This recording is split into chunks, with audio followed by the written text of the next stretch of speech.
vio al interior del horno de fuego, no vio a 3 personajes, vio a 4.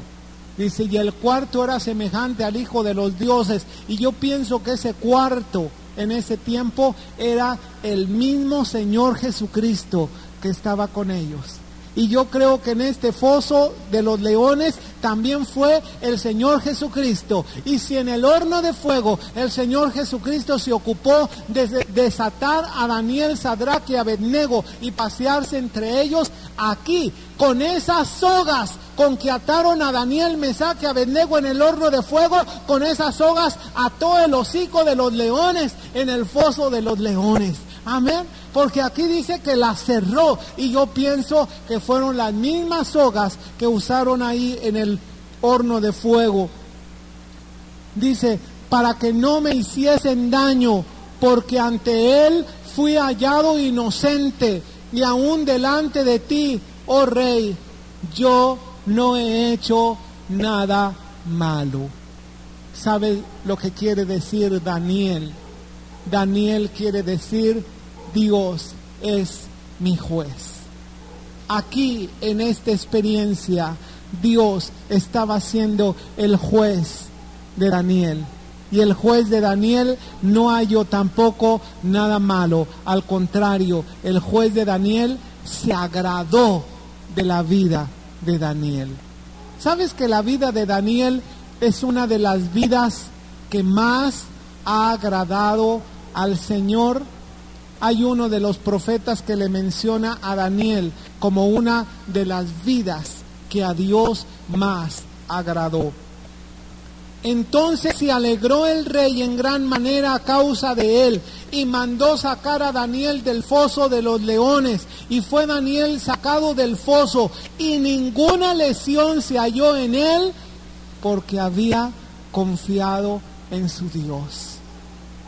Aquellos Sadrach, Mesac y Abednego no salieron con quemaduras, no salieron con lesiones. Daniel tampoco.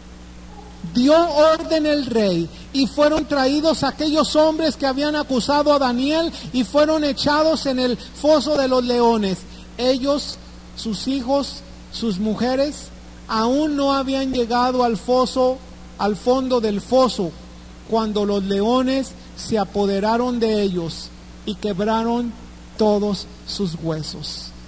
¿Sabes lo que sucede a aquel que forja armas en contra de los hijos de Dios? Esas mismas armas vienen en contra de ellos mismos. Amán fue un hombre que trató de llevar a la horca a Mardoqueo y dar muerte a todos los judíos. ¿Y sabes quién murió en esa horca? Amán levantó esa horca. ¿Y sabes quién murió en la horca? Amán. Porque ninguna arma forjada contra ti va a prosperar, y toda lengua que se levante contra ti en juicio, esa es la herencia de los siervos de Jehová. ¿Cuántos de aquí son siervos de Jehová? Tú eres heredero. Entonces el rey Darío escribió a todos los pueblos, naciones y lenguas que habitaban en toda la tierra: paz os sea multiplicada. Esta es una expresión muy hermosa, porque no es precisamente que él hubiera escrito al Japón, a Rusia, a México, a toda la tierra, no, pero a los países vecinos, a los países que circundaban la tierra de Media y de Persia. De parte mía es puesta esta ordenanza, que en todo el dominio de mi reino todos teman ante la presencia del Dios de Daniel, porque Él es el Dios viviente y permanece por todos los siglos, y su reino no será jamás destruido, y su dominio perdurará hasta el fin. Él salva y libra, y hace señales y maravillas en el cielo y en la tierra. Él ha librado a Daniel del poder de los leones, y este Daniel prosperó durante el reinado de Darío y durante el reinado de Ciro el persa. Aquí nosotros terminamos con este capítulo, el capítulo 6 de Daniel. y terminamos con una lección práctica en nuestras vidas. Hermanos, demos gracias a Dios por el Dios que nosotros tenemos. Nosotros tenemos un Dios grande, hermanos, un Dios fiel, un Dios que te está invitando a tener este tipo de experiencias con Él, experiencias donde tú vas a ver manifestado su poder y su gloria. Dice la Escritura que el Señor Jesucristo mencionó: el que me ama, mi palabra guardará, y mi Padre le amará, y yo me manifestaré a él. ¿Cuántos quieren ver la manifestación del Señor? Vamos a ponernos de pie y vamos a adorarle con todo el corazón y vamos a orar.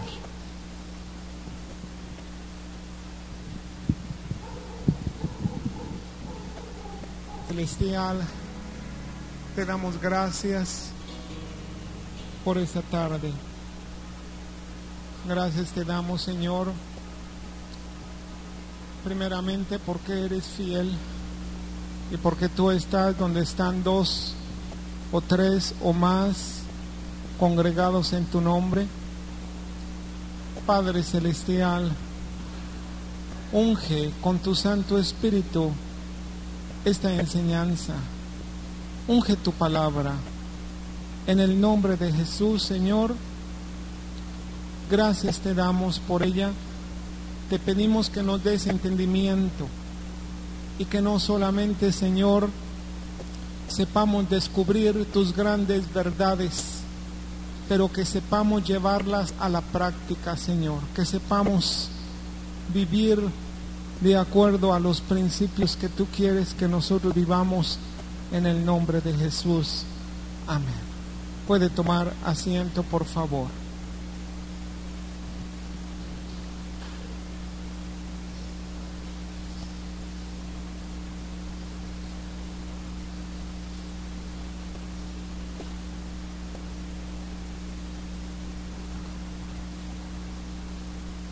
A ver si el hermano Frank nos hace favor de traer algunos marcadores para el pintarrón.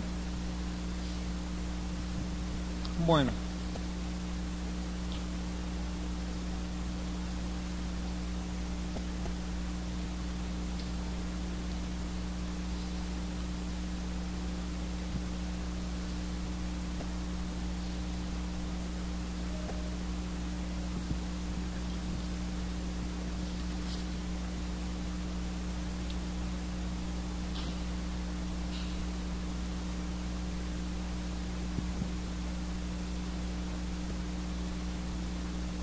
Vamos a dar un pequeño repaso de los capítulos de Daniel que nosotros hemos visto. Cada uno de ellos tiene un título. El capítulo número 1 se titula Llevados cautivos. El capítulo número 2 se titula La gran imagen. El 3, El horno de fuego. El 4 se titula Otro sueño y locura.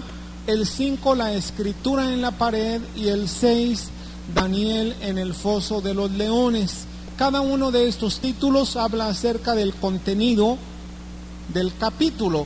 Por ejemplo, Llevados cautivos, usted tiene 3 puntos en este resumen del capítulo 1, como usted los puede leer. Dice: Dios los entregó a Nabucodonosor, dice, o a Babilonia, por su idolatría. Dios entregó al pueblo de Israel a Nabucodonosor por su idolatría. Número 2, se propusieron Daniel y sus 3 amigos no contaminarse, y esa es la clave de la victoria. Número 3, al llegar les cambiaron sus nombres, tanto a Daniel como a sus 3 amigos les cambiaron sus nombres porque sus nombres hablaban de el Dios de los judíos. Les cambiaron el nombre. A Daniel le pusieron Belsasar, a Misael, Ananías y Azarías les pusieron Sadrach, Mesac y Abednego. Bueno, al final, después de que ellos propusieron en su corazón no contaminarse, ellos resultaron 10 veces mejores. Este es el resumen del capítulo 1 y usted tiene cada uno de estos resúmenes, el capítulo 2, 3, 4, 5 y 6, hasta donde lo hemos visto. El capítulo 2, nosotros vimos una gran imagen que vio el rey Nabucodonosor y que representan todos los reinos de los hombres, desde el reino de Babilonia hasta los últimos días. La cabeza era de oro. Este representa a Babilonia con el rey Nabucodonosor. Pecho y brazos eran de plata, representa a Media y a Persia con sus reyes Ciro y Darío. Vientre y muslos eran de bronce y representan a Grecia al mando de Alejandro el Grande. Las piernas eran de hierro, representan a Roma y los césares que gobernaban. Los pies en parte de hierro y en parte de barro cocido, como terminan en 10 dedos, significa que en estos últimos días va a haber una alianza de ¿cuántas naciones? De 10 naciones, y de 3 de esas naciones se va a levantar el anticristo. Mientras Nabucodonosor estaba mirando esta imagen, fue cortada una piedra, no con mano, que pulverizó a toda la imagen. Y esta roca, esta mole que fue lanzada sobre la imagen, es el reino de Dios.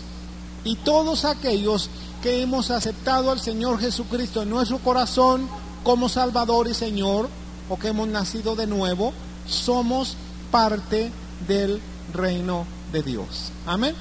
El capítulo número 3 fue una prueba para los 3 amigos de Daniel, que se llamaban Sadrach, Mesach y Abednego. Nabucodonosor construyó una imagen de oro puro.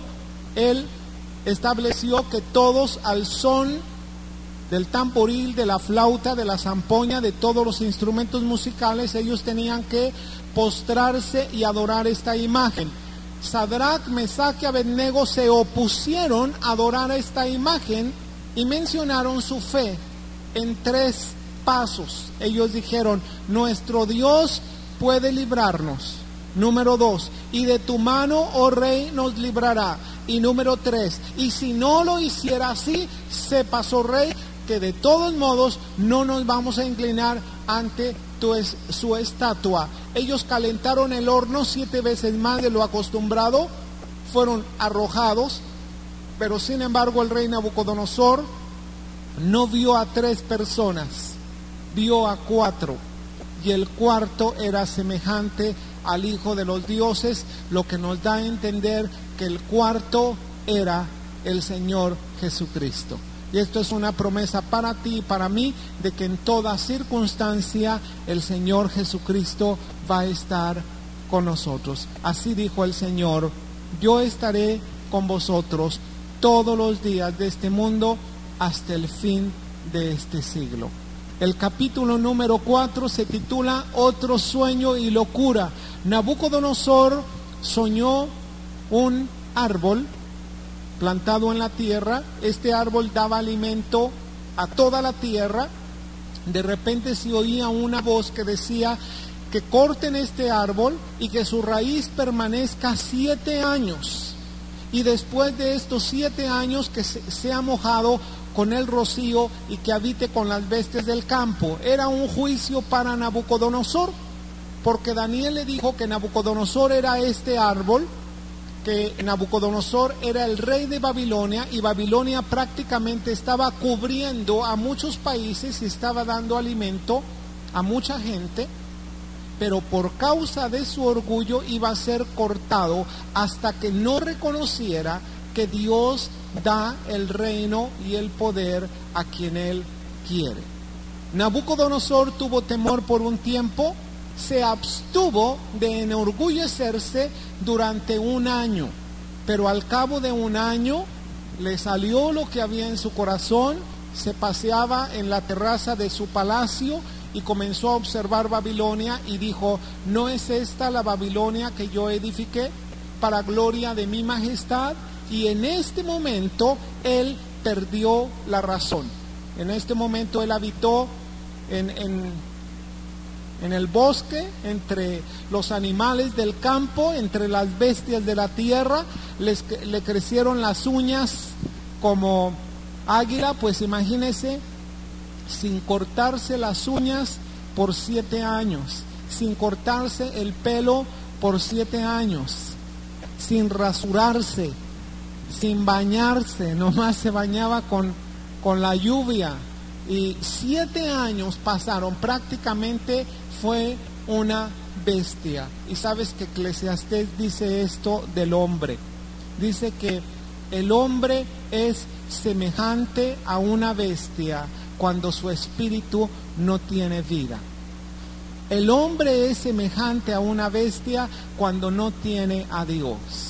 Pero después de 7 años, el Señor le concedió la gracia de reconocer que Dios es el Dios de los dioses, el Rey de los señores. Él se arrepintió y todo su reino le fue devuelto. En el capítulo 5 nosotros vemos que ya no está reinando Nabucodonosor, ahora está reinando su nieto. Su nieto se llamó Belsasar. El hijo de Nabucodonosor se llamaba Nabonido y el nieto se llamó Belsasar. El nieto, al igual que el abuelo, fue grandemente ególatra, enormemente orgulloso. Él, en una fiesta que él dio, mandó traer todos los vasos sagrados que él había saqueado de Israel, y en esos vasos sagrados, que eran los vasos dedicados al templo de Jehová, habían estado bebiendo vino todos sus príncipes, todas sus concubinas, todas sus mujeres, delante de toda clase de dioses. Y en este momento el Señor envió juicio. Era un juicio que a través de una mano que apareció, comenzó a escribir una escritura misteriosa en la pared. Daniel la interpretó. Eran unas palabras que decían Mene, Mene, Tekel, Uparsin, que quiere decir peso, peso, división. Dios estaba juzgando a Babilonia y seguía el siguiente reino conforme a la visión del rey Nabucodonosor, que decía que después de la cabeza de oro iba a seguir otro reino menor que ese, de menor calidad, era pecho y brazos de plata. Ese era Media y Persia con sus reyes Ciro y Darío. Babilonia fue enjuiciada también por causa de su orgullo, porque Belsasar, a pesar de que conocía toda la historia de su abuelo, él no se había arrepentido y no se había humillado delante del Señor. Daniel le dijo: tu reino ha sido medido, pesado, contado, ha sido puesto en la balanza, le ha faltado peso y por lo tanto tu reino ha sido dado a los medos y a los persas. Y esa misma noche entró Ciro y Darío y posesionaron Babilonia. Y así pasamos a la siguiente etapa, a la etapa de Media y de Persia, y encontramos a Daniel, que había hallado gracia delante de Dios y había sido colocado como uno de los principales gobernadores del reino de Media y de Persia. Pero todos los gobernadores de las 120 provincias, que se llamaban sátrapas, comenzaron a tener envidia de él y comenzaron a confabularse de qué manera lo iban a acusar. No hallaron ningún motivo para acusarlo, solamente hallaron que Daniel oraba 3 veces a su Dios. Orillaron al rey a que firmara un edicto que dijera que en el espacio de 30 días cualquiera que orare a otro Dios que no fuera el de Media y el de Persia fuera arrojado al foso de los leones. Daniel no se escapó de ese edicto. Daniel fue arrojado al foso de los leones. Pero así como Dios había estado con Sadrach, Mesac y Abednego en el horno de fuego, asimismo Dios estuvo en el foso de los leones con Daniel. De la misma manera Dios va a estar contigo en cualquier horno de fuego, en cualquier foso de los leones, aunque me animo a decir que nunca hemos estado en un horno de fuego semejante y nunca hemos estado en un foso de los leones. Hemos estado en una cueva con gatitos y ya nos anda. Hemos estado un poquito cerca del horno de la estufa y ya nos anda. Pero aún así, aunque no nos hayan tocado pruebas superiores, más de las que podamos resistir, gloria al Señor. El Señor siempre es fiel para no abandonarnos. Amén. Dice la Escritura que aún no hemos dado nuestra sangre por el Señor. Si hay alguien que ha dado su sangre por el Señor, estoy seguro que no estuviera aquí, porque su lugar sería en un cementerio, en un panteón. Así que con toda seguridad no hay ninguno de los que estamos aquí que haya dado su sangre o su vida por el Señor Jesucristo. Amén. Así pasamos a la siguiente sección del capítulo 7 en adelante. Es una sección muy interesante. Del capítulo 7 en adelante, tú vas a tener puras visiones proféticas. Todas estas visiones del 7, el 8, el 9, el 10, el 11 y el 12 fueron visiones dadas a Daniel. Hasta este momento, todas las visiones y todas las interpretaciones fueron dadas por Dios a través de Daniel a alguno de los reyes, al rey Nabucodonosor o al rey Belsasar. Pero del capítulo 7 hasta el fin del libro de Daniel, todas las visiones son visiones que Daniel el profeta tuvo y son interpretaciones que también se dan en cada uno de los capítulos. Amén. Vamos a comenzar con el capítulo 7. El capítulo 7 se titula La visión de las 4 bestias. Capítulo 7, la visión de las 4 bestias.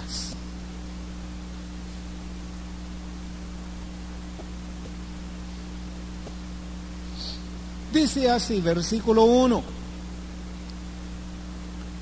En el primer año de Belsasar, rey de Babilonia, tuvo Daniel un sueño y visiones de su cabeza mientras estaba en su lecho, y luego escribió el sueño y relató lo principal del asunto. Daniel dijo: miraba yo en mi visión de noche, he aquí que los 4 vientos del cielo combatían en el gran mar. ¿Sabes a cuál mar se le llama el gran mar? El gran mar es el mar Mediterráneo. En ese mar, desde el Génesis, se han desarrollado unas luchas espirituales tremendas.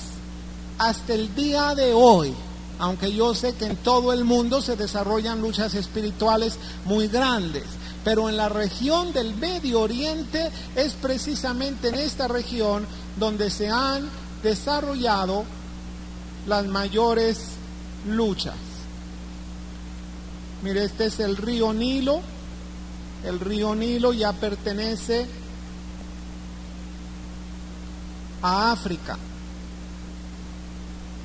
Este es el mar Mediterráneo.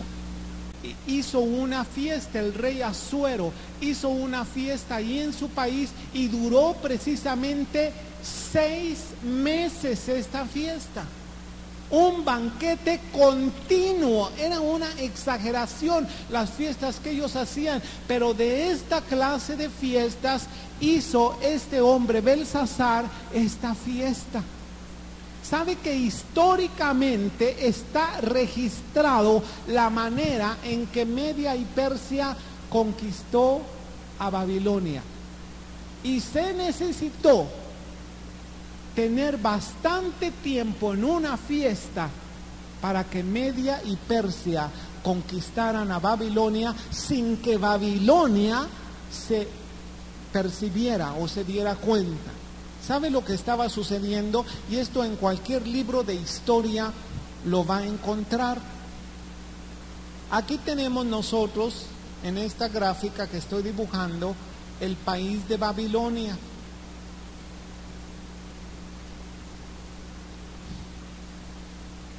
En el país de Babilonia corría el río Éufrates. Atravesaba completamente Babilonia y regaba perfectamente y abastecía a Babilonia pues de agua, y había abundancia dentro del país de Babilonia. Pero Babilonia estaba perfectamente amurallada, como todos los países o las naciones grandes o las ciudades grandes estaban amuralladas en ese entonces. Babilonia tenía unas murallas tremendamente grandes.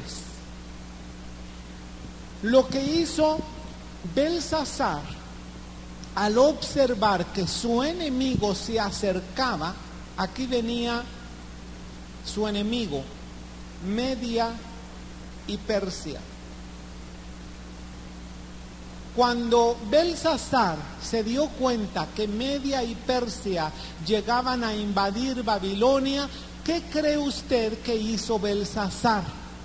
Pues Belsasar tranquilamente dijo que cerraran los muros. Era infranqueable el paso a Babilonia si los muros estaban cerrados. Y Belsasar no se preocupó de nada, es más, hizo una fiesta para celebrar que el enemigo andaba ahí alrededor y que no le importaba absolutamente nada. Él se encerró, hizo una fiesta, tenía alimento para muchos años. Tenía alimento para mucho tiempo, tenía agua, tenía abastecimiento, no se preocupaba absolutamente de nada. Vamos a seguir leyendo más adelante para saber cómo le hizo Media y Persia, y que históricamente está registrado, cómo le hizo Media y Persia para conquistar Babilonia. Vamos a seguir adelante. Versículo 2. Belsasar, con el gusto del vino. ¿Qué quiere decir con el gusto del vino? Pues bien briago, ¿verdad? O sea, Belsasar ya estaba briago, sus príncipes estaban borrachos, y ya así borracho hizo algo que tentó a Dios, provocó a Dios. En primer lugar, vemos registrado en el capítulo 1 que Nabucodonosor llevó cautivos a todo Israel ahí a Babilonia, y los vasos sagrados los metió al tesoro de su Dios. ¿Cuáles eran esos vasos sagrados? Pues eran los vasos que eran utilizados en el templo. Los vasos, ¿cómo se llama? Unas cucharitas que utilizaban para el incienso, unas copas, unos vasos, todo lo sagrado, todos los utensilios sagrados de la casa o del templo de Israel fueron llevados a Babilonia y fueron colocados en el templo del Dios de Babilonia. Pasó la época de Nabucodonosor. Usted recuerda todas las experiencias que Nabucodonosor tuvo. Nabucodonosor, un hombre presuntuoso, arrogante, presumido, un hombre que no se convertía al Señor, y el Señor tuvo que utilizar ciertos medios drásticos para convencer que Nabucodonosor se humillara delante de Dios. Recuerda que Nabucodonosor esperó hasta que se convirtió prácticamente en una bestia, ¿verdad? Dice, de hecho, el sabio Salomón en su libro de Eclesiastés, que el hombre sin el espíritu es semejante a una bestia. Esta es la diferencia del hombre y los animales, es que el hombre tiene espíritu, pero el hombre sin el espíritu es semejante a una bestia. Así que lo que le pasó a Nabucodonosor fue exactamente lo mismo. Nabucodonosor se le salió lo bestia, ¿verdad? Nabucodonosor se convirtió en una bestia. ¿Por qué? Porque estaba tan separado de Dios. El Señor tuvo que actuar de una manera drástica y convencerlo a que Nabucodonosor reconociera a Dios. Todo esto lo tuvo que conocer Nabonido y lo tuvo que conocer Belsasar. Belsasar conocía todos los detalles de la historia de su abuelo, y aún así Belsasar había heredado esa semilla de arrogancia, esa semilla de orgullo, de petulancia, esa semilla de, ¿cómo se dice esta expresión? Así que se me olvidó esta palabra. Cuando una persona quiere mostrar que tiene mucho poder o que él puede todo, ¿cómo? Sí, o sea, tenía mucha presunción, ¿verdad? Era muy arrogante. Y Nabonido recibió la misma semilla que su padre. Belsasar recibió la misma semilla que su abuelo. Como dice Tito, ¿verdad? No, padre de tigre, pintito, ¿verdad? ¿Por qué? Porque recibe naturalmente esa semilla. ¿Sabes que espiritualmente esto afecta? Espiritualmente estamos afectados por nuestros antepasados. Por eso dice que si un padre o una persona comete delante de Dios idolatría, dice que esto afecta hasta la segunda y tercera generación. ¿Por qué crees que cuando vas con un doctor, una persona que tiene cierto problema y te pregunta, ¿quién de tu familia padeció del corazón? ¿Verdad? O ¿quién de tu familia padeció de esto? O ¿tu papá fue alcohólico también? No, mi papá no, pero mi abuelito, ¿verdad? Bien alcohólico. ¿Sabes por qué? Porque afecta padres a hijos, hijos a nietos. Es como una cadena de maldad. Esto es lo que se hereda precisamente estas semillas de maldad. Las mentiras de Abraham. ¿Te acuerdas que Abraham llegó ahí a Egipto y llegó con otro rey? Y Abraham dijo que Sara, que era de él, que era su hermana. Cuando entres ahí, di que eres mi hermana. Bueno, estas mismas semillas se repitieron en su hijo Isaac. Su hijo Isaac también presentó a Rebeca delante del faraón como su hermana. Así que pues ya era de la cepa, ¿verdad? Ya venía ahí de la semilla. También aquí Belsasar tenía ese orgullo de su abuelo, y sin embargo, a pesar de saber toda la historia de su abuelo, no se había arrepentido. Y por eso el Señor mandó juicio sobre Babilonia. Y aquí se cumple aquella cosa que dijo Daniel en oración: Señor, tú eres el que quita y el que pone los reyes. Tú das el poder y das la sabiduría. Amén. Versículo siguiente. ¿Cuál versículo vamos? Versículo 2 todavía. Los vasos de oro y de plata que Nabucodonosor su padre había traído del templo de Jerusalén, para que bebiesen en ellos el rey y sus grandes, sus mujeres y sus concubinas. ¿Por qué piensas que Belsasar tuvo esa ocurrencia? Que manden traer esos vasos sagrados del Dios de los hebreos.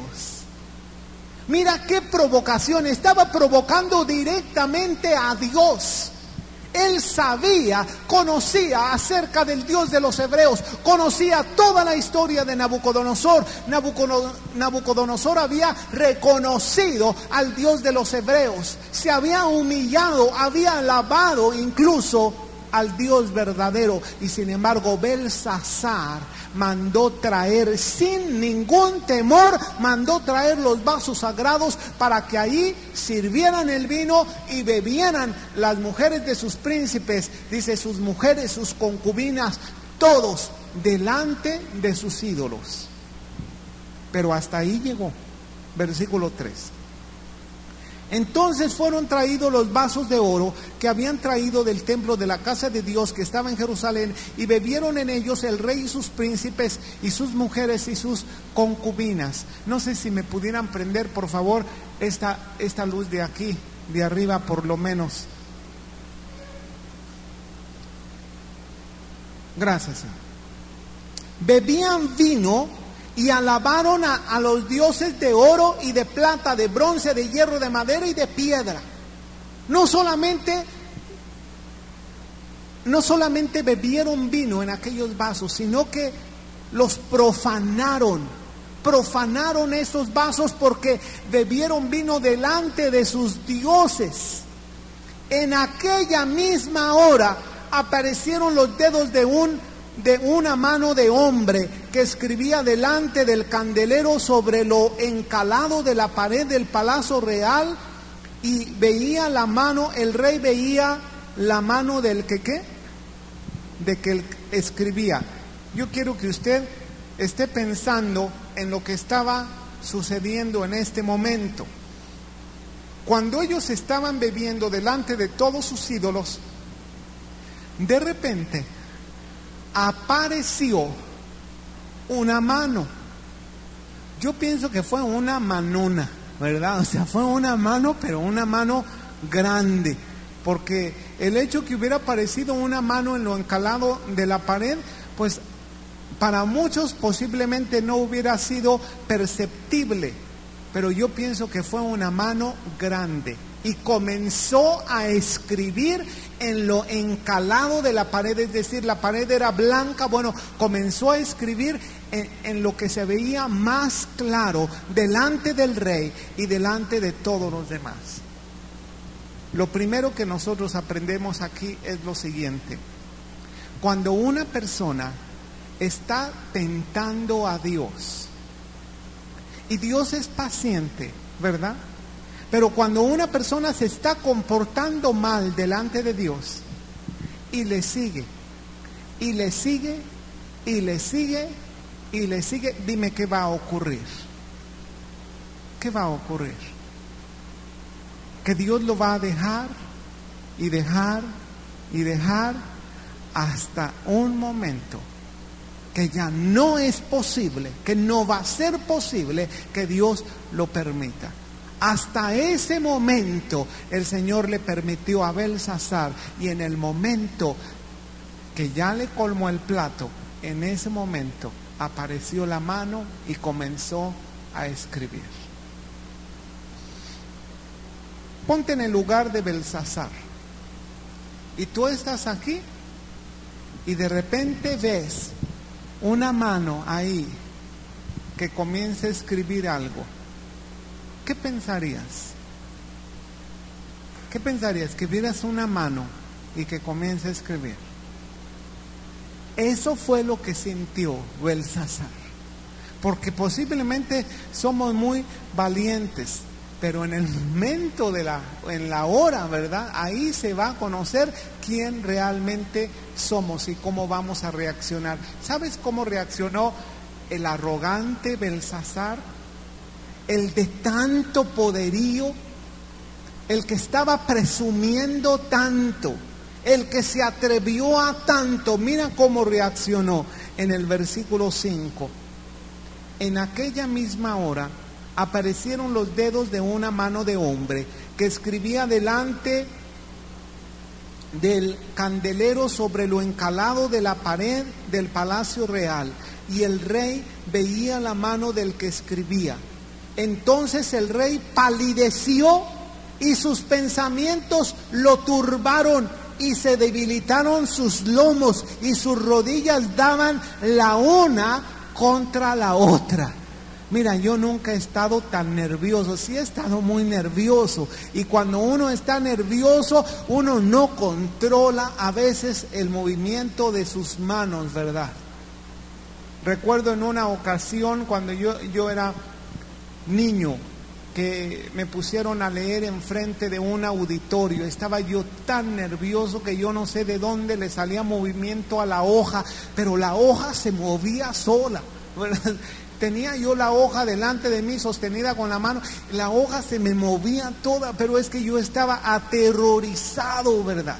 Y así mismo estaba aterrorizado el rey Belsasar, porque sus rodillas, dice que daba una contra la otra, completamente descontrolado los movimientos, sus músculos comenzaron a temblar, a palidecer. ¿Sabe por qué? Porque él sabía que algo estaba ocurriendo, algo más de lo sobrenatural que él estaba viendo, pero algo le iba a pasar a él. Y así fue. Versículo 7. El rey gritó en alta voz que hiciesen venir magos, caldeos, adivinos, y dijo el rey a los sabios de Babilonia: cualquiera que lea esta escritura y me muestre su interpretación será vestido de púrpura, un collar de oro llevaré en su cuello, será el tercer señor en el reino.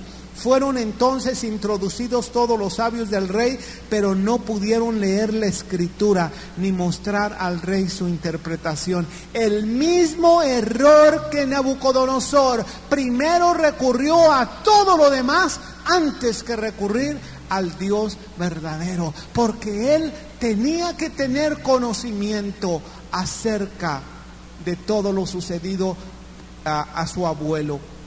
Entonces el rey Belsasar se turbó sobremanera y palideció, y sus príncipes estaban perplejos. La reina, por las palabras del rey y de sus príncipes, entró a la sala del banquete y dijo: Rey, vive para siempre, no te turben tus pensamientos ni palidezca tu rostro. Mira, la reina era más prudente, la reina sí tenía conocimiento también de todo lo sucedido por Nabucodonosor. En tu reino hay un hombre en el cual mora el espíritu de los dioses santos, y en los días de tu padre se halló en él luz e inteligencia y sabiduría, como sabiduría de los dioses, al que el rey Nabucodonosor, tu padre, oh rey, constituyó jefe sobre todos los magos, astrólogos, caldeos y adivinos, por cuanto fue hallado en él mayor espíritu y ciencia y entendimiento para interpretar sueños y descifrar enigmas y resolver dudas. Esto es, en Daniel, el cual el rey puso por nombre Belsasar. Entonces esto quiere decir que sí se conocía en el reino la historia de Nabucodonosor, y sí se conocía en el reino de Babilonia acerca de Daniel, pero sin embargo Belsasar, en todo su poderío y toda su petulancia, no recurrió a Dios. Llámese pues ahora a Daniel y él te dará la interpretación. Y entonces Daniel fue traído delante del rey, y dijo el rey a Daniel: ¿eres tú aquel Daniel de los hijos de la cautividad de Judá que mi padre trajo de Judea? Yo he oído de ti que el espíritu de los dioses santos está en ti, y que en ti se halló luz, entendimiento y mayor sabiduría. Y ahora fueron traídos delante de mí sabios y astrólogos para que leyesen esta escritura y me diesen su interpretación, pero no han podido mostrarme la interpretación del asunto. Yo pues he oído de ti que puedes dar interpretación y resolver dificultades. Si ahora puedes leer esta escritura y darme su interpretación, serás vestido de púrpura, y un collar de oro llevarás en tu cuello, y serás el tercer señor en tu reino. Y entonces Daniel respondió y dijo al rey: tus dones sean para ti, y da tu recompensa a otros. Ve nomás la seguridad que mostraba Daniel. Daniel en ese tiempo ya era muy maduro. No solamente era maduro en edad, era maduro en experiencia, era maduro en conocimiento de Dios, era maduro en interpretar las cosas de Dios. Y con toda seguridad él respondió así: leeré la escritura al rey y le daré la interpretación. El Altísimo Dios, oh rey, dio a Nabucodonosor tu padre el reino y la grandeza, la gloria y la majestad, y por la grandeza que le dio, todos los pueblos, naciones y lenguas temblaban y temían delante de él. A quien quería mataba, y a quien quería daba vida, engrandecía a quien quería y a quien quería humillaba. Mas cuando su corazón se ensoberbeció y su espíritu se endureció en su orgullo, fue depuesto del trono de su reino y despojado de su gloria. Daniel le está narrando todo lo que le aconteció a su abuelo Nabucodonosor. Daniel conocía perfectamente la razón por la cual el Señor destituyó de su reino a Nabucodonosor. Pero también el Señor sabía, o Daniel sabía, la razón por la cual el Señor le restauró el reino a Nabucodonosor. Amén. Dios es el que puede quitar, pero Dios es también el que puede devolver. Amén. Y todo está de acuerdo a la actitud de nuestro corazón. El Señor quiere devolver, el Señor quiere restituir. Dijo el profeta Joel: yo restituiré los años que comió el saltón, la oruga y el revoltón. El Señor quiere restituir, el Señor quiere restaurar, el Señor quiere renovar. ¿Qué es lo que tú has perdido? ¿Qué es lo que tú has ¿qué es lo que tú o lo que se te ha desgastado? ¿Qué es lo que Satanás te ha quitado?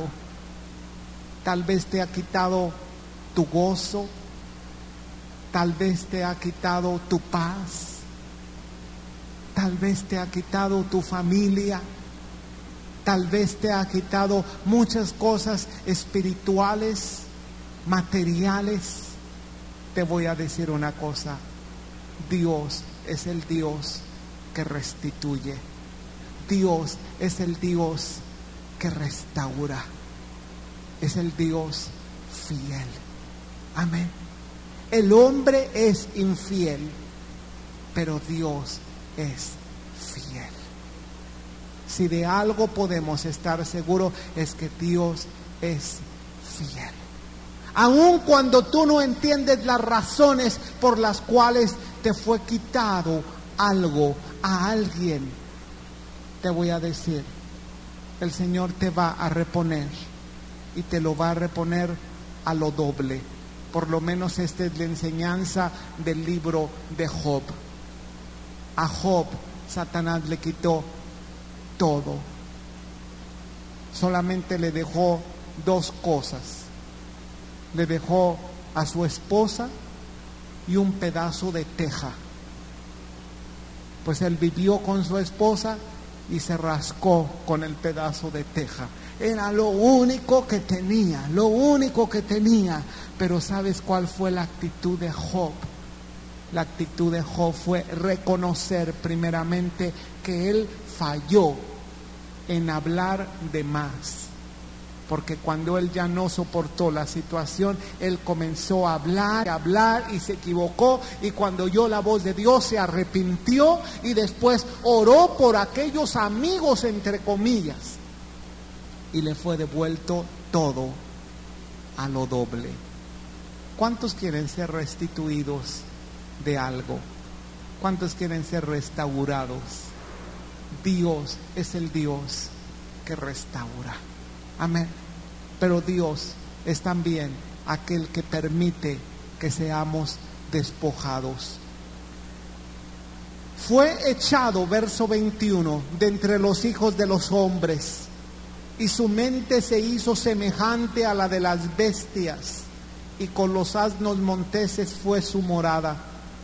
Hierba le hicieron comer como a buey, y su cuerpo fue mojado con el rocío del cielo, hasta que reconoció que el Altísimo tiene dominio sobre el reino de los hombres, y que pone sobre él al que le place. Dios pone al que él quiere. Amén.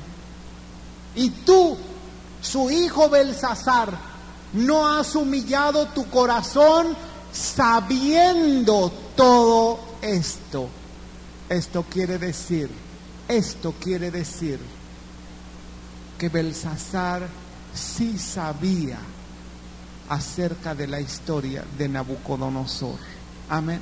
Belsasar sí conocía acerca de Nabucodonosor, sino que contra el Señor del cielo te has ensoberbecido e hiciste traer delante de ti los vasos de su casa, y tú y tus grandes, tus mujeres y tus concubinas bebisteis vino en ellos. Además de esto, diste alabanza a dioses de plata, de oro, de bronce, de hierro, de madera y de piedra, que ni ven, ni oyen, ni saben, y al Dios en cuya mano está tu vida y cuyos son todos tus caminos, nunca honraste.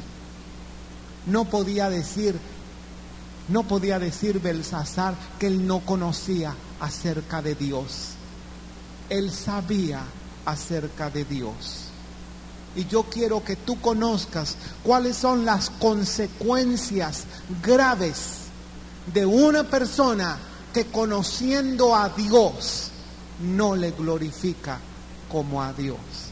Que una persona que conoce a Dios no tiene temor de Dios. Porque tú me puedes decir de la misericordia que Dios tiene para con los impíos, y tienes razón. Dios tiene misericordia y gracia para con los impíos. Pero aquel que conoce de Dios, aquel que ha tenido experiencias de Dios y sin embargo no le glorifica y no le da su lugar como a Dios, las consecuencias para esa persona son más terribles. ¿Sabes dónde dice esto en la Escritura? Lo dice en Romanos. En Romanos capítulo 1. Abre tu Biblia en Romanos, en el capítulo 1, por favor.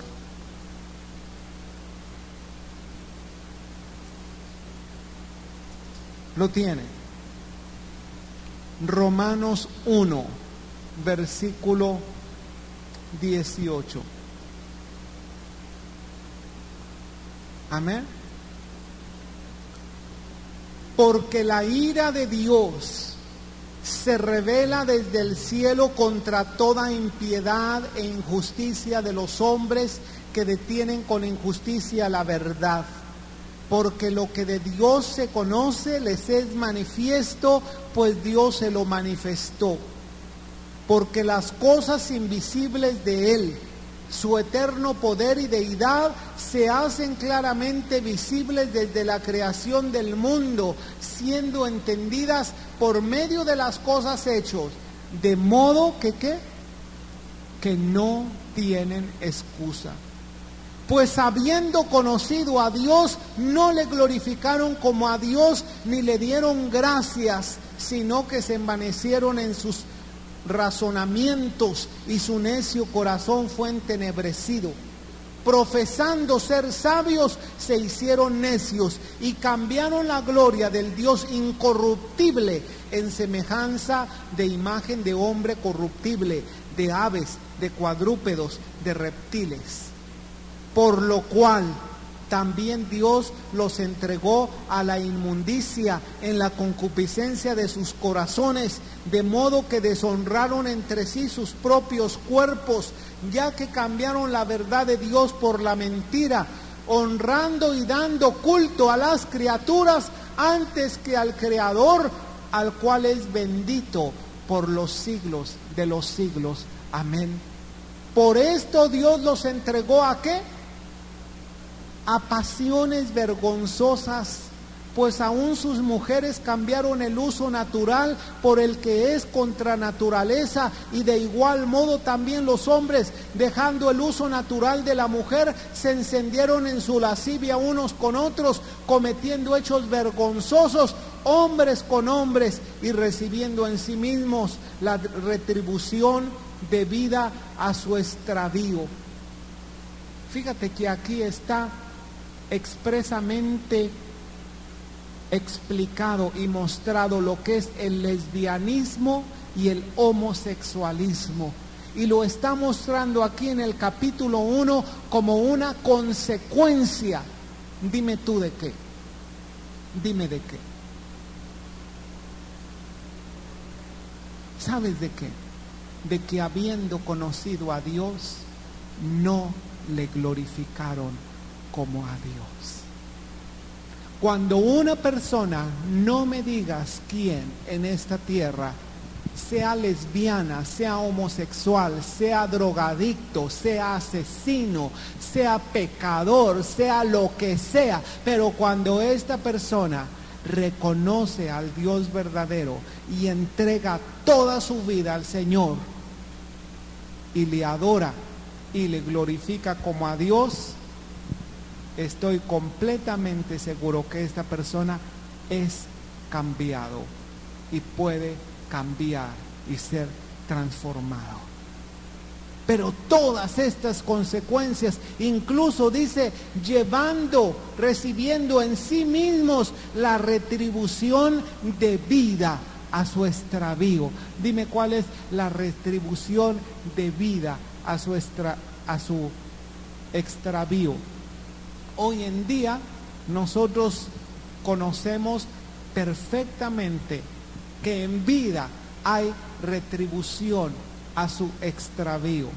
Están enfermedades incurables, por lo menos en la época de hoy. Sabes, esta es una retribución de vida a su extravío. ¿Y sabes por qué? ¿Sabes por qué? Porque no glorifican a Dios, porque no están dispuestos de dar media vuelta y entregarse completamente al Señor. Gracias, hermano.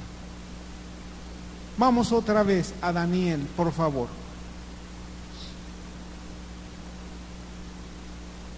Versículo 22 de capítulo 5.